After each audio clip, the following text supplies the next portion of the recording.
Bonjour à tous les amis, j'espère que vous allez bien. On fait la trek de Hossangate et c'est la deuxième fois qu'on passe par une propriété et qu'on nous demande de l'argent. Alors, est-ce qu'il faut payer ou faut pas payer?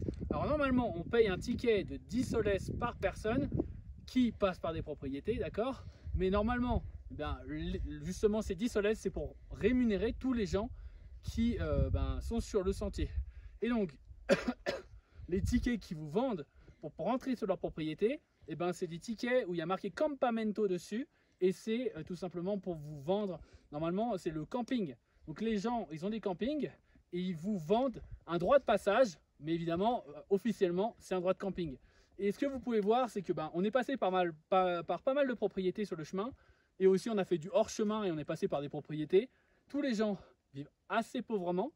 Et on peut voir, ils ont des maisons de paille, ils ont une toute petite production d'alpaca. Et évidemment, là où il y a les voleurs, incroyable, ils ont un camping flambant neuf, des facilities en dur, ils ont des alpacas partout. Donc en fait, ce qui est horrible, je trouve, c'est que ils sont malhonnêtes, c'est des voleurs. Ils touchent un droit sur le fait qu'on fait le sentier, ils touchent un droit sur le fait que juste on passe et ils nous volent et officiellement ils nous vendent une place de camping qu'on va jamais utiliser.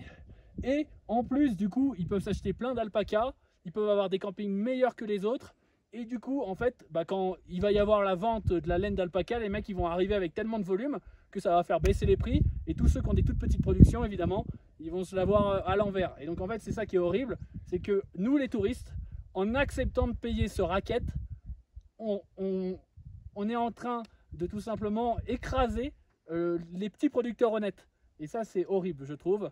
Et donc je vous invite vraiment à ne pas payer, à être dur.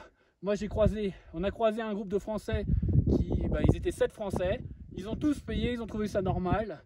Et enfin voilà, du coup après ça au lieu de faire d'avoir des services et de produire de l'alpaca et de produire de la valeur, ça encourage tout le monde à finalement racketter les touristes parce que 10 soles.